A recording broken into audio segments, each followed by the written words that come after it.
বাংলাদেশে একটা সার্কাস জাতীয় কিছু একটা হচ্ছে, নাটক জাতীয় কিছু একটা হচ্ছে। আমার কাছে মনে হচ্ছে আমি বললাম না যে আমি কথাগুলো আটকায় রাখতে পারি না, আমার জানি কেমন একটা বাজে অভ্যাস আছে। আমার কাছে সবকিছু সাজানো নাটক মনে হচ্ছে। এই কদিন আগে দেখলাম, আমরা দেখতাম যে শেখ হাসিনা কিছু করার আগে একটা অপকর্ম কোথাও ঘটাতো, আমরা তখন বুঝতাম যে সে কিছু একটা ঘটনা ঘটাবে, তো একদিকে আমাদের দৃষ্টি নিয়ে যেত আর কাজটা দিক দিয়ে করতো। একটা গল্প বলি ছোট্ট করে, যদি আপনারা বুঝতে পারেন, যদি বুঝতে পারেন, সাংবাদিক ভাই বিশেষ করে বলছি।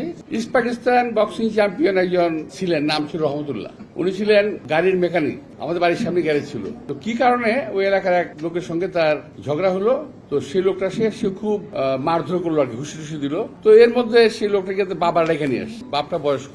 আসার পরে ও বাপটা ঢাকা বেঠা বলতেছে, ভাই বেটা আমার পোলারে মারছুসকে, চ্যাম্পিয়ন হয়ে গেছো যা, তোরা বেটা তুই বক্সার হয়ে গেছস, তোর উপরে নাকে দেখামু পেটে মারুম, পেটে দেখামু তলে উপরে মারুম। বুঝতে পারছেন আপনি কথাটা? বুঝলেন না? ঢাকায় ভাষা মানে নাকে দেখামু পেটে মারুম, আর পেটে দেখামু নাকে মারুম। বুঝছেন? আমাকে সরকার এখন নাকে দেখায় পেটে মারে, আর পেটে দেখায় নাকে মারে। বুঝতে পারছেন? দেখেন হামিদ সাহেব চলে গেল, কি সুন্দর। হামিদ সাহেব চলে কোন দিক দিয়ে চলে গেল? ভিআইপি দিয়ে।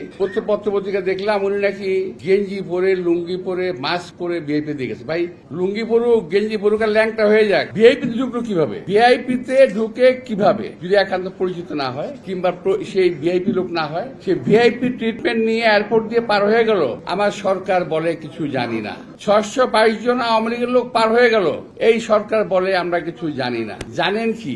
এই জানাটা খুব দরকার। আপনারা কি জানেন? এইটা আমাদের জানা দরকার। কি জানেন আপনারা? কিছুই জানেন না। তো এখন সেদিক থেকে নজর ফেরানোর জন্য আরো জানি কি ঘুরতেছে, আমার খুব সন্দেহ হচ্ছে আরো জানি কি কি ঘুরতেছে। নইলে শাহবাগের এই নাটক কেন হঠাৎ করে? যে শাহবাগ আপনারা বন্ধ করেছেন, যে শাহবাগের এই এলাকাতে, এই সমস্ত এলাকাতে মিছিল মিটিং করা যাবে না, সেখানে সরকারের পৃষ্ঠপোষকতায় সরকারের দল এনসিপির লোকেরা ওখানে মিছিল মিটিং করে কিভাবে? আর কোন দাবিতে মিছিল মিটিং করলো? কি দাবিতে?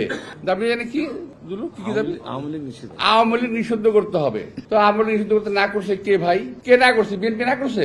খুব চেষ্টা করছে চালানোর জন্য। বিএনপি নাকি আওয়ামী লীগকে কি করতে চায়? পুনর্বাসিত করতে চায়। আমাকে বড় ঠেকা পড়ে গেছে ভাই, বিএনপি আওয়ামী লীগের পুনর্বাসিত করতে বড় ঠেকা পড়ে গেছে।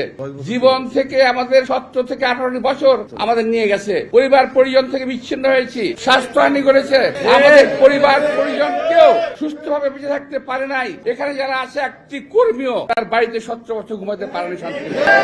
আর সেই আওয়ামী লীগের সঙ্গে আমরা করব, ওদেরকে আমরা আবার প্রতিপালন করব, আবার ওদেরকে পুনর্বাসন করব।